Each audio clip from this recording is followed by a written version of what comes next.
Is this on? Can you hear it?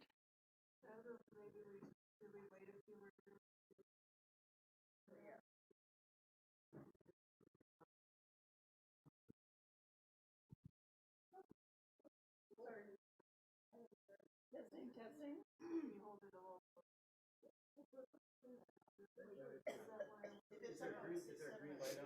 Well, can I take a look? Yeah. This is the kind we have too. Now you should be good. Okay, great. Well, welcome everybody. I'm Jocelyn Riley, and I'm very pleased to introduce Abby Ryan, who's the Community Engagement Librarian at Sequoia.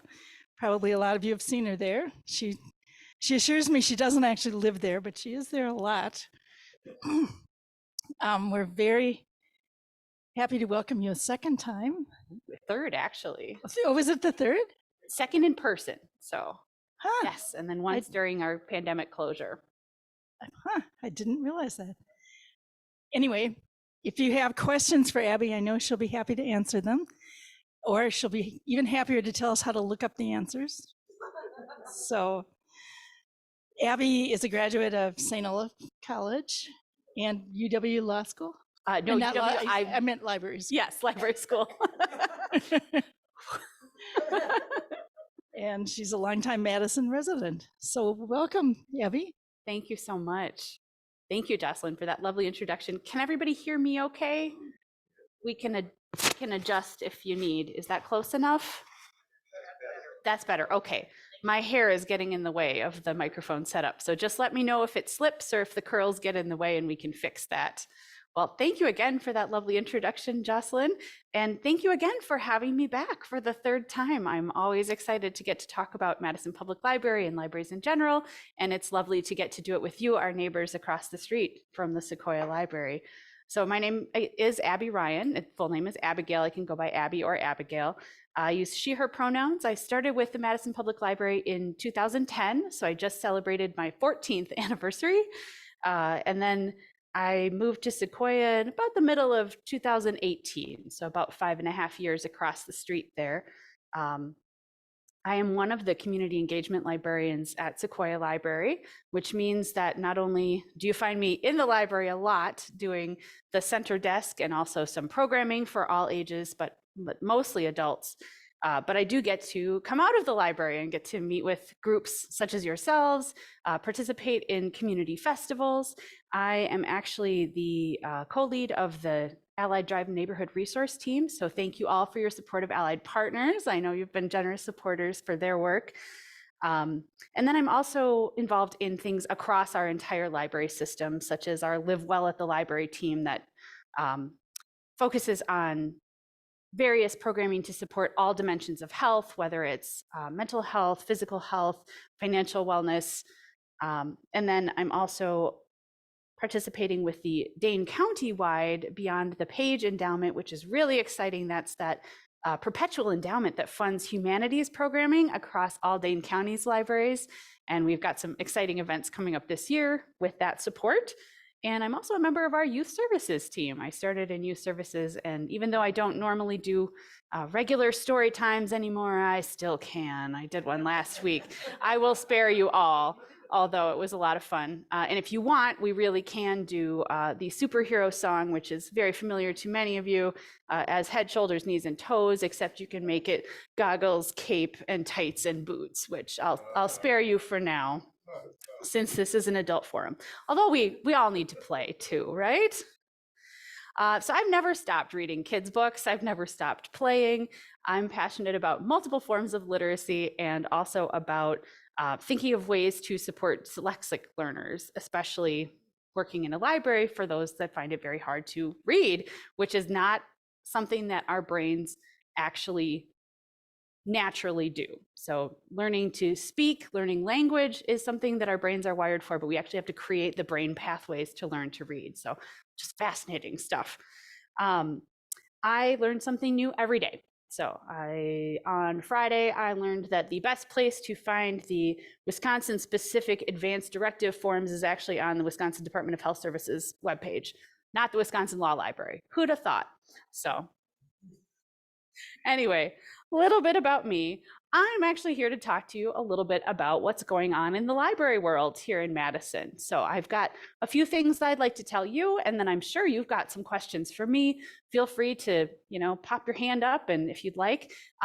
Do we want to wait for a microphone if anyone is asking a question? Okay.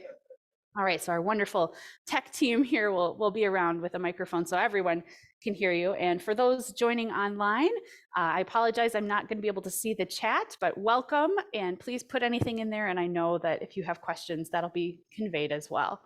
So let's kick things off with something you may have seen in the news lately. Let's see if the clicker is going to work for me here. If it doesn't, that's okay. We've got a backup plan. All right, we'll just do it the old-fashioned way here.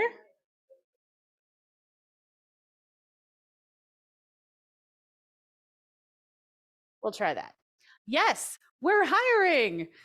They just announced 3 finalists for the position of library director. Our longtime director just retired earlier this year. There is going to be a community meet and greet next Saturday, March 9th, between 9:30 and 11:30 at the Goodman South Madison Library. And I think that kicks off with a 1-hour informal networking and breakfast in the library. And then we'll just go across the hall to the Urban League and have a chance to ask the finalists some questions. Who are the finalists? You'd love to know, wouldn't you? They are these 3 folks here. So we have Peter Petruski, who is the division chief for collection and access at the Arlington Public Library in Virginia.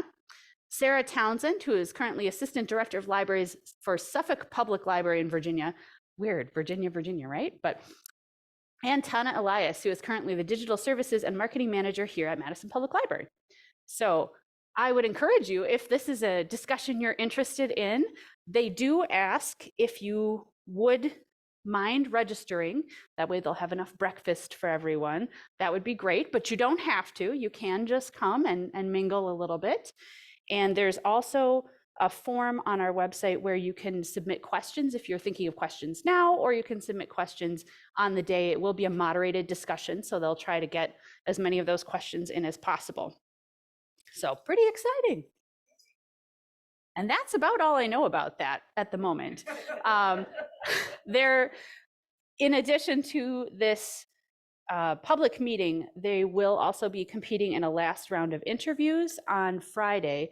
And one of the interviews is going to include a panel of 16 members of Madison Public Library staff from all levels, from our management to our shelvers. And so I think that's a really great step. The library board has been really open and transparent and enthusiastic through this library process. Through this hiring process. So my gratitude to Alyssa Kenny, the current board president, and the board for really wanting to include staff and community perspectives in this important decision. So something else you might have heard, we're growing, maybe. The Imagination Center at Rindall Park continues to move forward.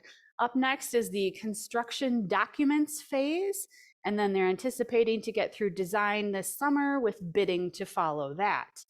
As of the last official update, which was January 29th of this year, we're looking at a 2025 construction and a 2026 opening.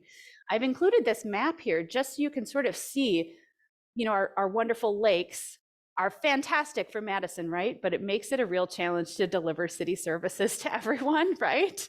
So you can see the colorful markers here are our current library branches. So here we are, right here, Sequoya Library. And then the new site would be right here, Rindall Park, right close to Easttown Mall. You can see there really isn't any library presence outside of the Lakeview Library up near Warner Park in that whole northeast side of Madison, except these lovely little blue bus symbols. That is the Dream Bus, the mobile library that is making weekly stops, usually about half an hour a piece, to multiple places. And you can really see how that mobile library, which is operated in partnership with Dane County Library Service, really helps us to catch a lot of the folks that may not be able to get to our physical spaces with transportation or just the way that the city is laid out. Yes. Is that the same as the old? It is not. That is a great question. The question is the Dream Bus the same as the old bookmobile? No, the big green bus, the bookmobile, is still operating in Dane County, and that primarily serves communities that don't have their own brick and mortar library, so like Shorewood Hills. Cottage Grove, I think, is the biggest Dane County library Dane County community currently without a brick and mortar library. And they're certainly trying to get that, but I think the financial picture is looking like 2036 for them for that. I know some very enthusiastic and wonderful people who are working toward that, and they do have a robust amount of library programming that is happening in Cottage Grove, even without a physical library. So big props to Tracy Philippi and the wonderful folks in Cottage Grove who are really trying to get that going.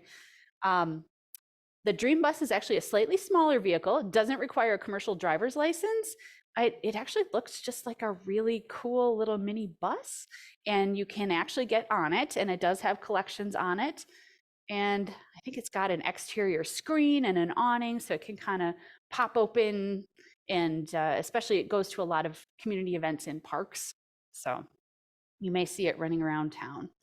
But yes, great question. Abby, how do you Oh yeah, just a second, the microphone will be right there. All right. How do you access it? Say you were having a neighborhood picnic. Sure, get in touch with us, and we can get in touch with the Dane County Library Service as well. And is there a fee? There is not a fee, but it is something that they do have a regular schedule of rotation, and that does change seasonally. So right now they're still in their winter schedule. They'll probably be off the road for a few weeks in May and early June, and then start their summer schedule, and then same thing in the fall. We try to work in as many appearances as we can. It does come down to staff time and capacity. So it's always worth asking, though. You could reach out to me and I can direct that for you. Thanks. Sure. Yeah, great question. We are going to be busy this summer. Some of you may have heard of the Parks Alive series of Madison events, and those are especially in parks in neighborhoods that have been historically under-resourced, and the Dream Bus will be part of a lot of those events as well. So speaking of parks, this Imagination Center, as you may have heard, is kind of unique in that it is actually going to be sited in a park, and it is a joint build with the Parks Department. So kind of first of its kind for that type of partnership. They envision it as more than just a library and attached community space. It will be a, quote, transformational space designed and directed by the Northeast Madison community. Will be the place for the community to gather and learn, a safe place for social interaction, civic engagement, and cultural expression. We'll focus on holistic health and expanding economic opportunities for library visitors. So really exciting stuff. I will say, if you've been following this story for a while, you're right. It has been going on for a while. It has been delayed a couple of times, most recently to be as green as possible, both with the building components and in order to preserve as many mature trees as possible there in Rindall Park. And then there was also a technicality with a city transit ordinance that they just managed to get through this year earlier. This is one of those topics where I can direct you to more information, but I might not have all the details myself. So kind of exciting. Let's see here. Speaking of civic engagement and learning more about transportation and other things, we've got lots of opportunities to get answers about what's going on in local government coming up, including some really neat opportunities at Sequoia Library across the street. This top one here, March 20th, District 11 Alder Bill Tischler is actually having, I think this is his third book club, might be the second, nope, third, because I think he did one about parking, and then he did one for the Go Big Read, How Minds Change, and now the fascinating topic of zoning. Seriously, I have not ever seen a book about zoning move this fast and have as many people ask for it. So I'm just very impressed that people really want to learn more about city management. So we do have extra copies of the book. You do not have to live in District 11 to participate in this. If this is something that interests you, please come on over and get your book from the center desk. It's going to be an exciting time. And then also in April, we have a town hall put together by Alder Tischler featuring the streets department. They will be talking about Saltwise and city snow plowing, sure to be a robust discussion. I've heard the mayor may even make an appearance for that one. We'll see. We also have lots of other things going on in the city, and you can usually find information about it at the library. There will be some representatives from Madison Metro with us on March 25th, and it's kind of a drop-in. I think they're there from 10 to noon, and you can just drop in and ask questions about the upcoming BRT, or even just, what's the best way for me to get to the grocery store? Here's where I live. Tell me what bus I need to take. How frequently will it come? They are really amazing and personable folks, and they will be providing support bilingually in English and Spanish. So that I know is in our printed calendar. I brought some copies of that if that's of interest to you. And then, of course, there are other things going on in the city where you can find information at the library, even if the meetings themselves are not happening at the library. The West Madison area plan, those meetings are not happening at the library, but there are some that are on Zoom. And then you can also find information about how to find out more about how that's progressing. And speaking of information, if you haven't heard, the city budget season has started early. There are some excellent conversations from the city budget director that are available on online that you can watch, and I'm happy to share the link with that afterwards if that's something that's of interest to you. I haven't had a chance to watch all 4 of them yet, but our library finance director says they're excellent, and certainly I've heard the city budget director speak before, and he's great. The upshot is that the Common Council is doing both the 5-year capital budget and the 1-year operating budget this year, and the city is facing a structural deficit of $27 million. There are a lot of factors in play here, including but not limited to revenue limits from 10 plus years ago, the legal requirement to have a balanced operating budget every year, new state requirements for continued or increased levels of public safety funding, so that's specifically police and fire, and the end of temporary pandemic funding. So the hard truth is that this is going to be a year for City of Madison residents to evaluate what we're willing to spend for what level of city services. To put this in perspective, the annual operating budget for the library is about $20 million. The city streets department, that's what that gap is, $27 million. So speaking of plowing and salting. I want to acknowledge that I am not neutral in this situation. Obviously, I am a city employee. Obviously, I'm a library employee. Perhaps less obviously, I am a City of Madison taxpayer. So I do have strong opinions myself. And so all I'm going to say is that these are discussions you're going to want to pay attention to. And particularly if you have strong opinions about the level of city services that you'd like to receive and the price you'd like to pay for them. And I'm sure we'll all be hearing about this more soon. So in the meantime, one way to make your voice heard is voting. We do expect to be a polling place again for the April 2nd local election and presidential preference election. We will only be a polling place on April 2nd for the specific wards. If you're not sure what your specific polling place is on election day, we can help you with that. The myvotewisconsin.gov website is also a wonderful resource for seeing what's on your ballot and where your polling place is. We also assume that we will be at Sequoya Library, an in-person absentee voting or early voting location. That's what they call it, in-person absentee voting. And we anticipate that'll be March 19th through 30th. It's the 2 weeks before the election, minus the Monday and the Sunday before. And if that is the case, it'll be staffed by officials from the city clerk's office. And just a reminder that all City of Madison residents may register and vote during the in-person absentee window at Madison Public Libraries and other locations. And just a note that the last day for registration ahead of the election is Friday, March 29th. By state law, there's no registration in the 3 days before an election. So if you still need to register and you miss that window, you'll just have to go to your polling place on election day, and you can still register there. Wisconsin is still a same-day registration state.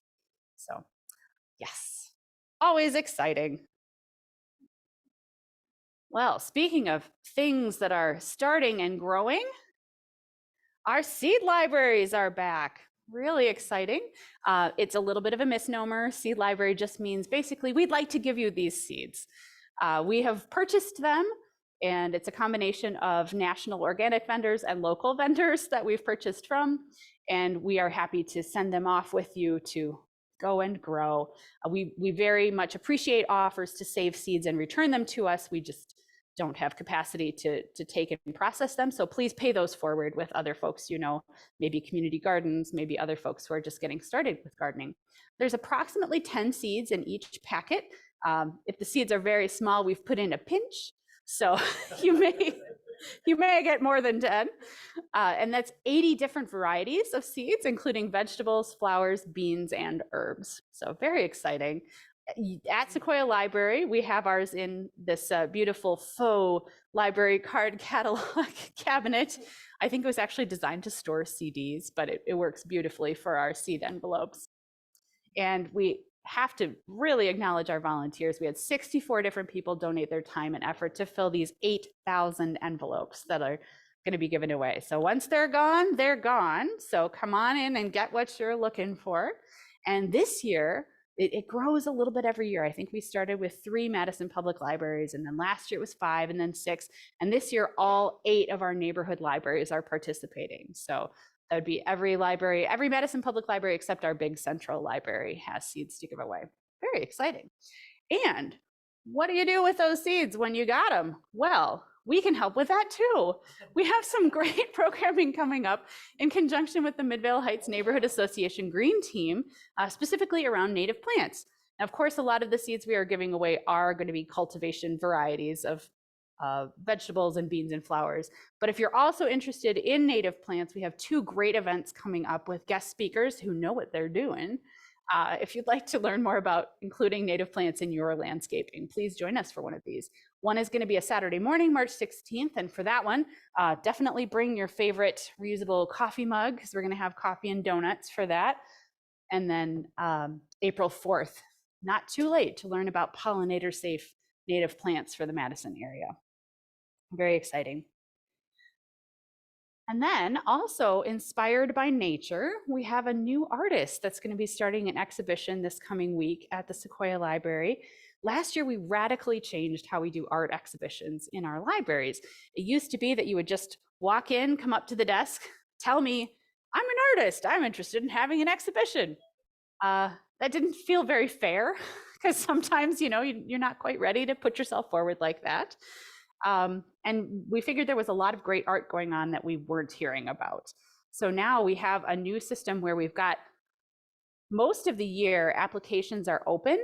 And then during the month of March, we look through all of the proposals we've gotten and we figure out, oh, that might be a really great fit for this neighborhood or this library. And then the artists have also a chance to tell us how they might connect with people beyond just the art on the walls. And then we can actually pay the artists for their time and effort. So that was really important to us, that we've got a way to pay our artists. The next deadline for evaluation is actually tomorrow. So if we've got any artists in the room, there's still time to submit your proposal tonight if you want on the Madison Bubbler website, and I can send you the link to that. But if it's a little too rushed, keep us in mind for next year. I think they'll probably take the form down while we're doing the adjudication. It is a juried look at a competitive process, but it's great experience if that's something you're interested in. We're really excited to have Catherine Moore of Lost Feathers Studio coming up. She does watercolor. She also does poetry. She's a former teacher and naturalist. And the name of her show is Nature's Delights, Madison's Urban Ecology. So she's really excited about putting up her show this week. And we're hoping to be able to have her have some opportunities to speak with community members. And I think she's really hoping to do like a family nature hike around the neighborhood. So more on that will be coming soon as we know. Yes, so the Catherine's art exhibit is going to be at Sequoia. I think she's coming tomorrow to start hanging it. And it may take a week to get everything up the way that she wants it. But we'll have her through May, so plenty of time to see her work and hopefully to connect with her.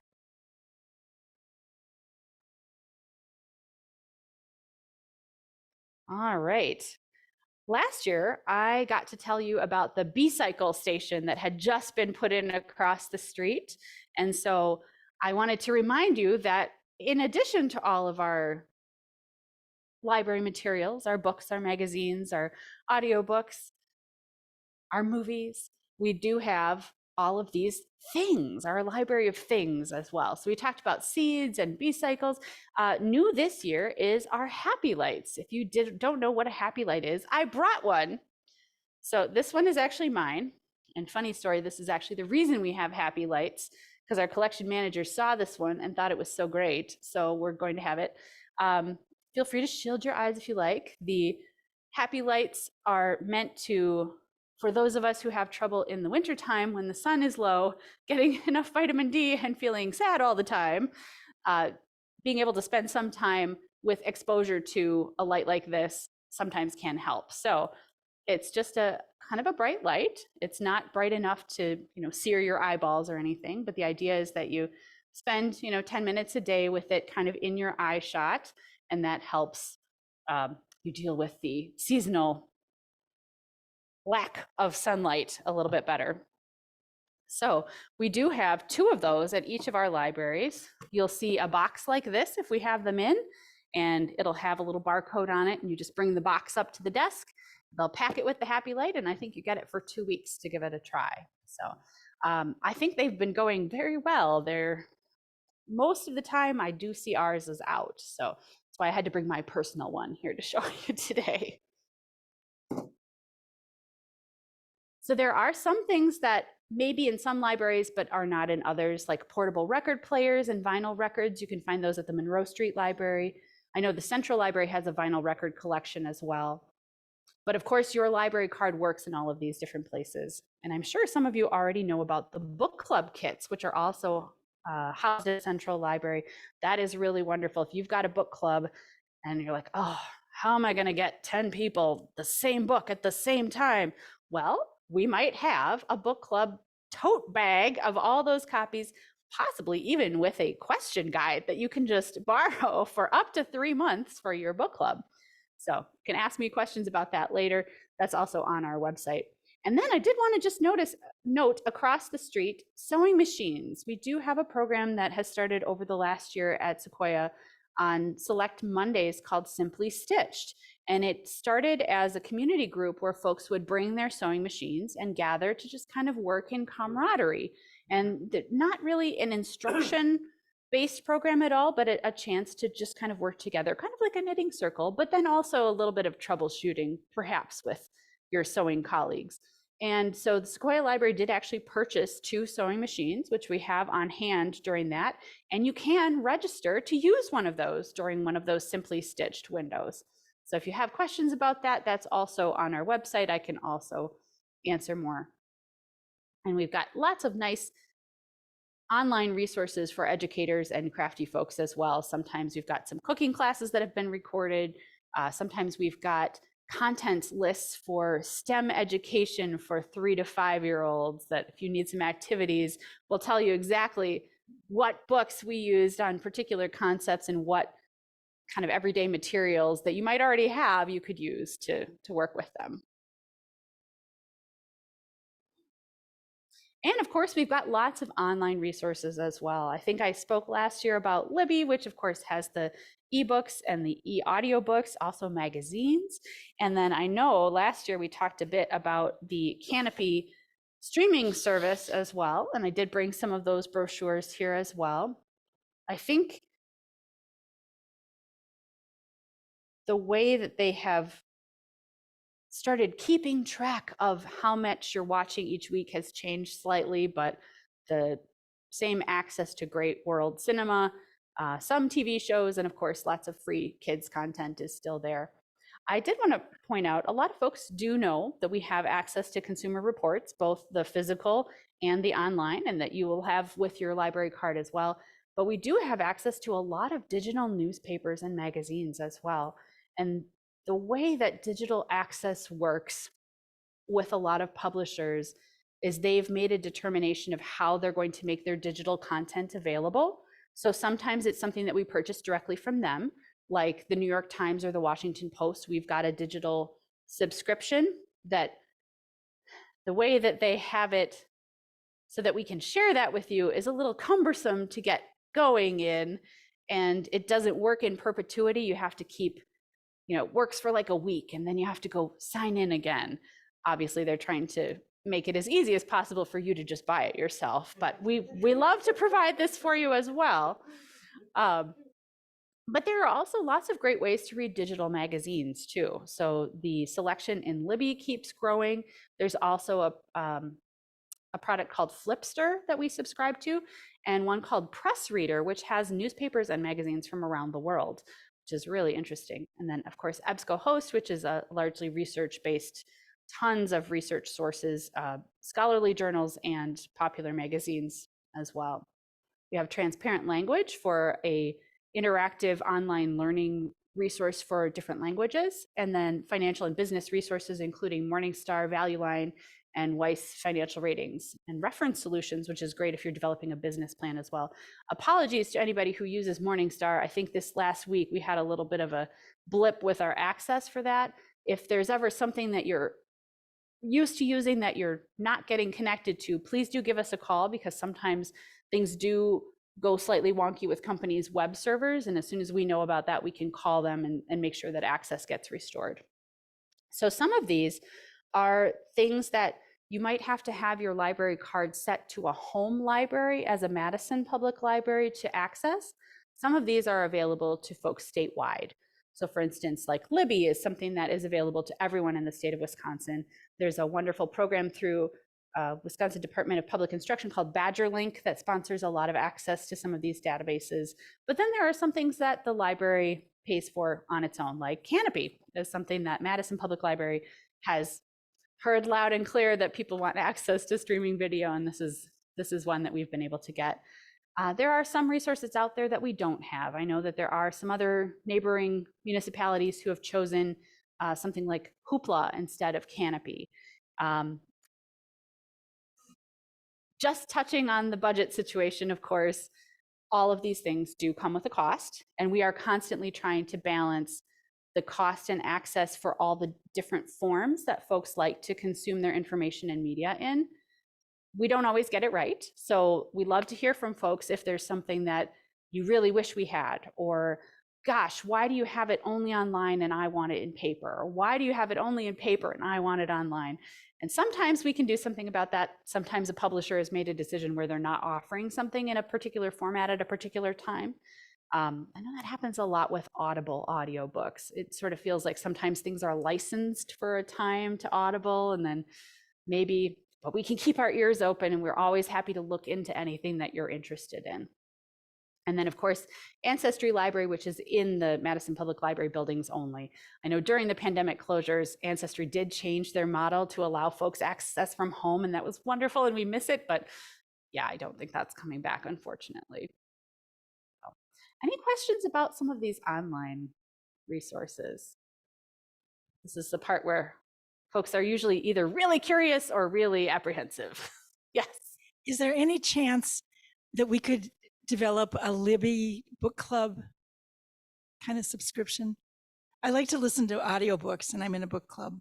And I can never get the book I want through Libby because there's always just too long a waiting list. So I end up having to buy it through Audible.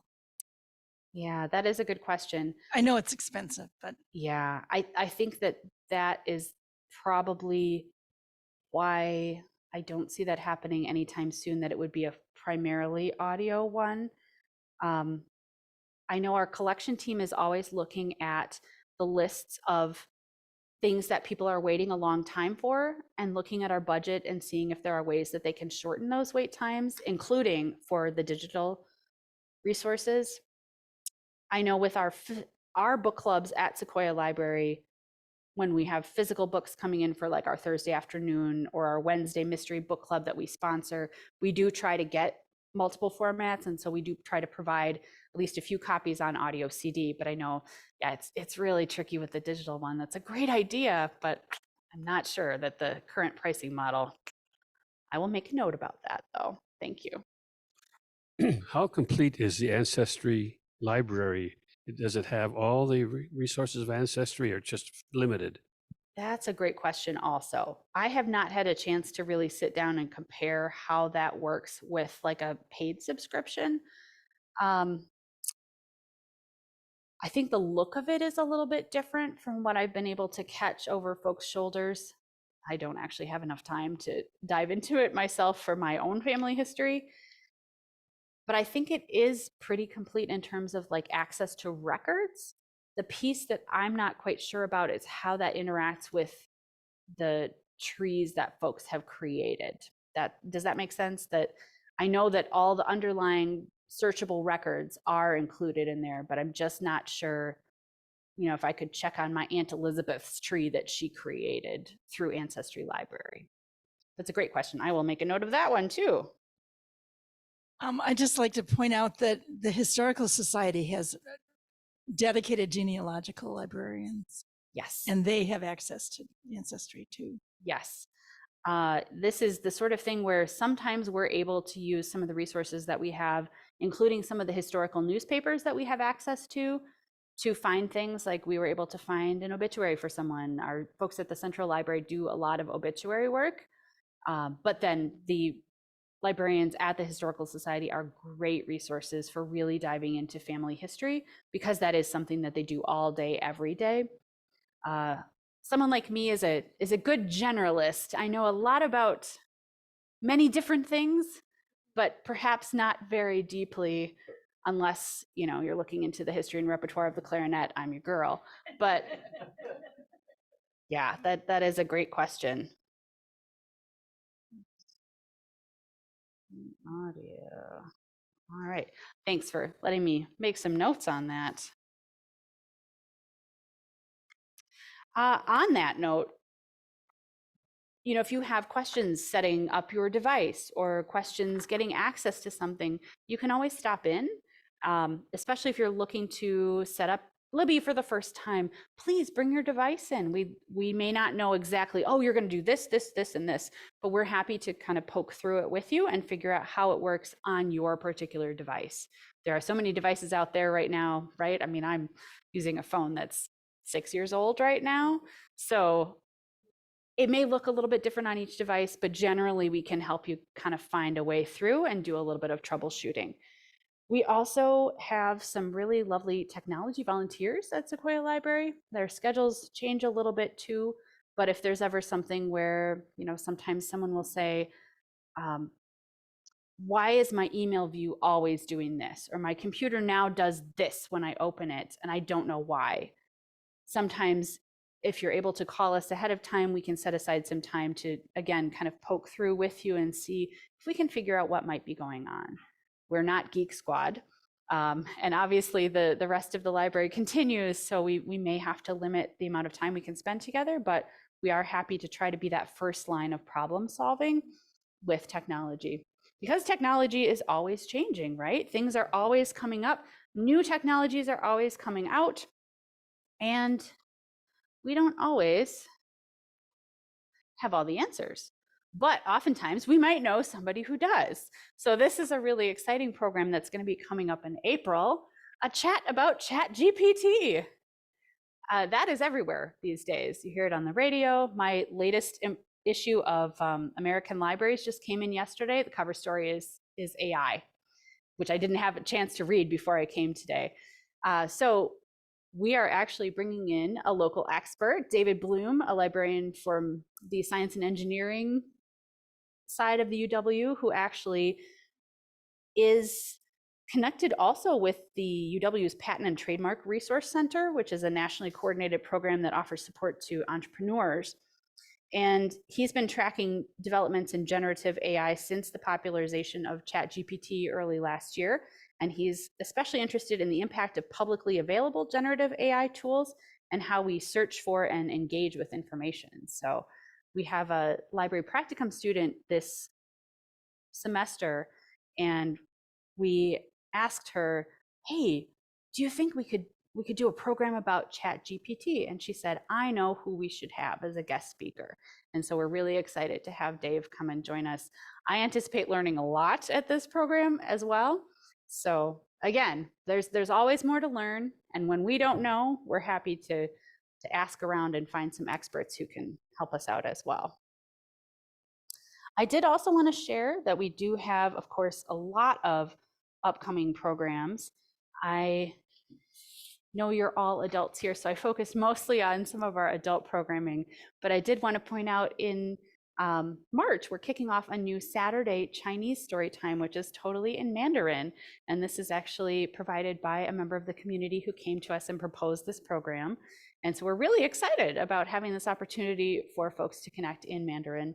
And I think that's going to be second Saturdays for the next couple of months here. And then I know I mentioned last year when I was here, sometimes it gets loud in the library, right? The third Saturday of the month, we always do have live music. So we've got the Lance Letelier Trio joining us this month on the 16th. And then on the 21st, we have the New Horizons Second Wind Band concert. So yes, trumpets in the library. It's going to be a lot of fun. And that same night, actually the third Thursday of the month, we usually have our adult board game night, which is a great time for adults of all ages and abilities to get together and socialize and play board games. And that night, we're actually going to bump that just a little bit earlier. So it's going to be adult board game afternoon. So I think I want to say it's 4:30 to 6. And then we'll have the band concert. So I know some of our regular attendees are going to be making a night out of it. They'll come to Board Game Club, might go get some pizza at Luigi's, and then come back for the band concert. So it's going to be a fun night. And then we have lots of programs that we love to offer for getting to make and try things. So we've got another upcoming program with Chef Huma Siddiqui Seitz, who runs White Jasmine. And I think upcoming here, this is going to be vegetarian lentils with spinach, mixed vegetables, and basmati rice. And she demonstrates how she cooks it right there in the library. And then you get to eat it afterwards, and you go home with the recipe to recreate it. That has a little star by it because that is a limited attendee opportunity. We do ask that you register for that. Registration for that actually opens tomorrow at 9 a.m. So if your mouth is watering like mine is, feel free to make a note, and either on our website you can register, or you give us a call when we open tomorrow at 9 o'clock. And then another cool opportunity, I don't know if any of you saw this last summer, the Wisconsin Metalsmiths Guild is coming back to do another metalworking workshop with us. You don't have to have any experience with metalworking at all. I think we're going to be working with copper. Last year, they had us make 2 projects. One was like a beaten copper bookmark, very satisfying to really bang the heck out of something. And then there was an opportunity to make either like a pendant, or some folks made earrings, some sort of a jewelry piece. It's often a good time as well. That is going to be also limited opportunity. That's when we have hands-on things like that really we need to limit so that everybody has a great experience. Those will open 2 weeks before the program. So just thought I'd mention that. And then of course we always have lots more going on. I did bring printed copies of our March newsletter. This has all the details on the different things that we've got for, the upcoming book clubs. We have a ongoing Spanish literature discussion. They read us a new book every semester, just a little bit at a time, and discuss that twice a month. There's a monthly Spanish conversation. Both of those and our Mindful Moments meditation drop-in program are actually all hybrid programs because, of course, who doesn't love a good hybrid setup, right? It's a great way to include folks who may not be able to physically be there. So I brought a few of these, and then also our website will have more details as well. So that is the end of what I had prepared for you here, but I'm happy to take some questions. And of course, if I can't answer it, I'm happy to look it up and get back to you here. If you think of something later and you'd like to reach out, or you've got a community event and you want to see if the Dream Bus can come, or if a librarian can come, my email here is the best way to catch me. It's ryana@madisonpubliclibrary.org.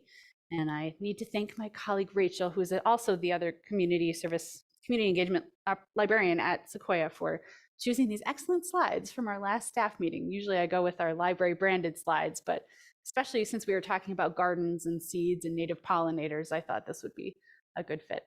Well, I see we're at 10 o'clock here. Yes. Oh, we can go till 10:15 easily, Okay. so no worries there. Is there, if I wanted to sign up for an electronic version of the monthly newsletter, where would I go to look for that? That's a great question. We actually have an e-newsletter called the Check It Out newsletter, but I think it's Madison Public Library as a whole. So we are represented on there, but we don't have a Sequoia specific e-newsletter at this point. But you can always see our website, which has our entire calendar of upcoming things. And there's a way to filter that website too, because actually, if you'd like to see, I might be able to bring it up here. Oh, sorry, there's my credits for my slides from Slides Carnival, always exciting. Just a second here.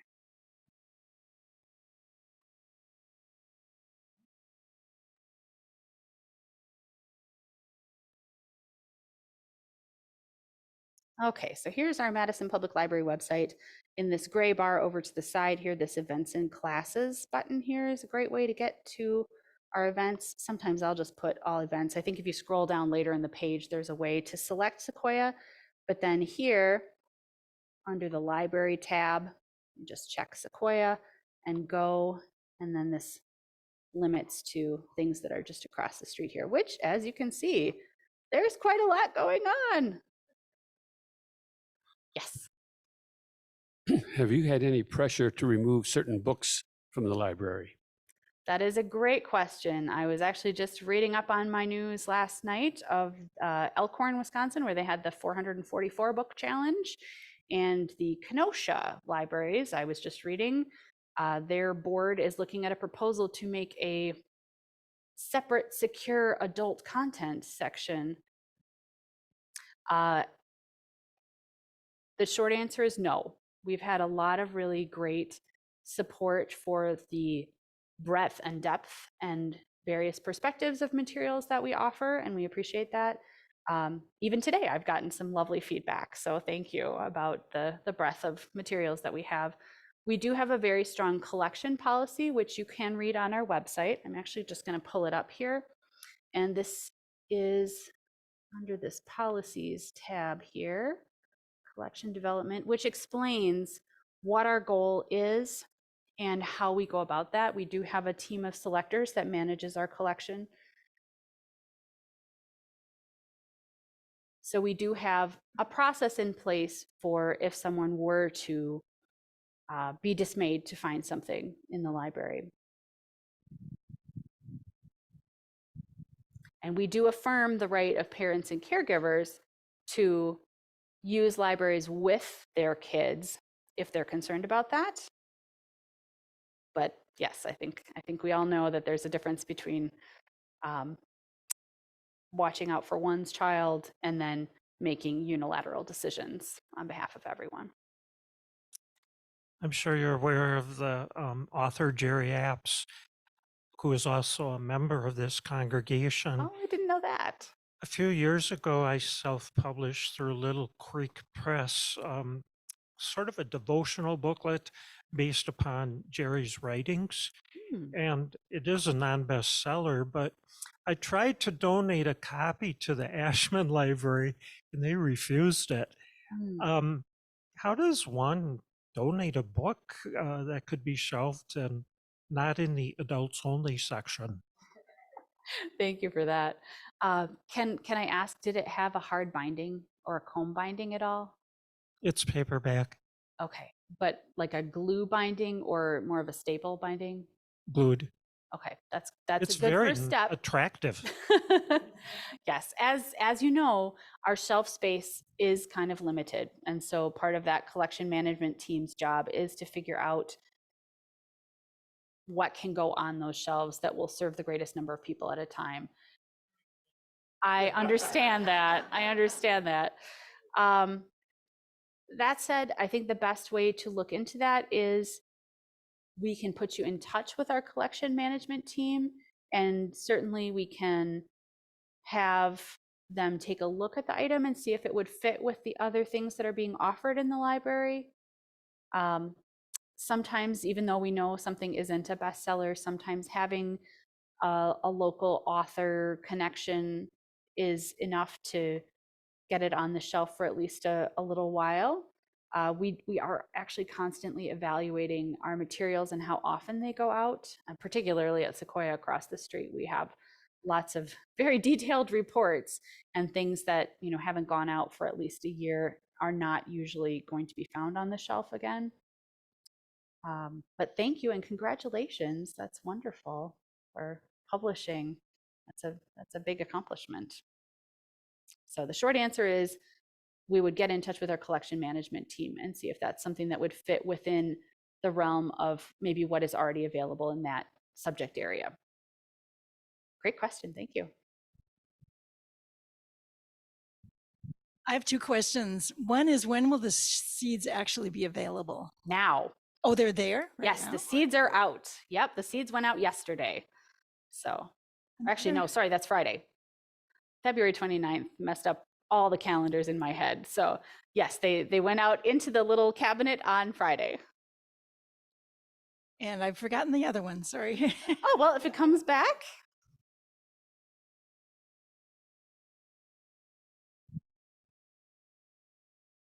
Oh.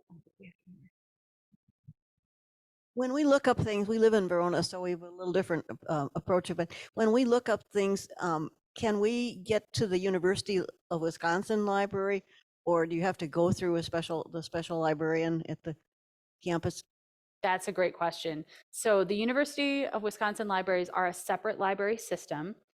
So there are two ways that you could potentially access some of their materials. The first way would be to actually go physically to the university, to their building, and then I believe there is a community member library card that you can pay for to borrow directly from them. But what I might do is there is a wonderful program called Outer Library Loan, and that's what I would try to do. There's actually, I'm going to go back to the Madison Public Library website here, and I realize it's a little bit different for Verona because Verona is your home library. Right. Down here at the very bottom, under popular services, there's Outer Library Loan, and there's two ways to potentially ask for this. So we have an Outer Library Loan department at the Central Library, and you can either fill out this web form down here with details about what you're looking for, or you can come into one of our libraries or call one of our libraries and give us the details. And what we can do is we can actually forward that request to libraries that might own an item that we don't have. So you would choose to if I put in a request, you would choose whether to check the university library or the statewide, or how would you go about that? Yes. So our Outer Library Loan team actually has developed relationships with all of these lending institutions. And so they generally have a pretty good idea of, looking at the item, looking at the owning libraries, who they could ask for. And I think they probably can ask up to 3 institutions. There are some rules around what they can do, obviously meant to protect content and materials for the owning library patrons to have access to. So like we can't ask for something that's less than 6 months old, or, there may be times when something's in a special collection and it's too fragile to travel. But it's always worth asking to see if it's something we can get. Well, I actually asked for at Verona a book called Enclosures, which is a scholarly study of how land has been enclosed and therefore been taken by, and the focus is on several different periods in history, but one in particular is Palestine. And so they got it for me, but it came from the library up at Lawrence University. Yes. But I kept thinking there must be one of these copies in Madison in the university library. But what you're telling me is that the librarians would decide, they would look to see where it's available. Yes. And yes. And I think they will probably try to factor in, what is easiest to travel and transport, but then also, maybe somebody already had the UW system copy checked out. And also costs. Some different libraries charge different amounts. Yes. I've done this for different, so you put the people that are cheapest first on your list. So we have a But team. I seem to recall UW is kind of expensive. So We have a team that does that though. Thank you for thinking of that, though. Would that include the health science library at the UW? Good question. As I was just saying, it's more about the resource itself and where our team can find that resource. But if you're interested in something, we can certainly ask. It may not be the copy from UW. So if you need the copy from UW, I think that the going in person and getting that community library card would be the way to go. But if you trust us to get you a copy of it, we're happy to do that. There's a request process for this. You can ask 50 times a year for things that are not owned by our system. So, and we do have folks who exceed that. So, yes. I have another opportunity that I wanted to highlight. There is a woman who just published a book through HarperCollins, Trish McCain, who's coming to Central Library Tuesday, March 12th at 7. And her book is entitled Birding to Change the World, based on her PhD work that was about Warner Park and learning how for us to care for our world through the love of birding. And I just want to encourage people. She's a dynamite speaker, and it's such an opportunity to have someone coming back. She teaches at the University of Vermont School of Environmental Science. Oh, that's and so is a wonderful. friend of our daughter-in-law. Oh, hooray!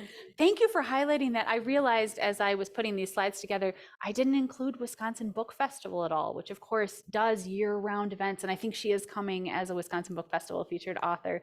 There is the in-person festival in October every year, but then throughout the whole year, they are hosting events all over. And sometimes those events are also broadcast on Crowdcast. And so you can actually attend virtually. Sometimes you may not be able to. The details for that event would be on the website, but thank you for highlighting that. Yes. Just a quick question. We have a book club here, and we met this week. And one thing, we were trying to find our new books and looking at the kits, because we've used that a lot in the past, but we were having a hard time because in the trying to figure out how many copies are available. Yeah. And do you know if it's possible to do that online, or is it really necessary to contact the Central Library and or go there? So for the most up-to-date information, we always do have to contact our Central Library, but under this special collections here, book club kits, I know there is a way, let's see, under this printable lists of titles link, there is a 15 copies or more list. And if that helps at all, I don't know how many copies you're looking for at a time. But that just says how many are in the kit, not how many are Right. on the shelf right Yeah. now. Yeah. Yeah, so we do have to call for the up-to-minute availability. What I always tell folks is have 3 or 4 titles in mind, and then they can always check and see, you know, if your first choice is not enough copies. We're always happy to check on that because it does change so much. Some book clubs are 4 people and some book clubs are 20. So thank you for that question.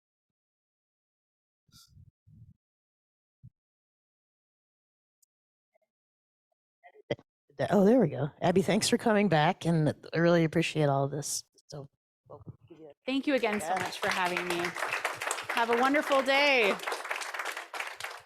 And thank you for everyone who has come to say hello at the desk. I really appreciate it. I know sometimes I'm masked at the desk. We all change our hair, we all change our clothes. I may not recognize you right away, but please do say hello. And if you think of anything else, let us know.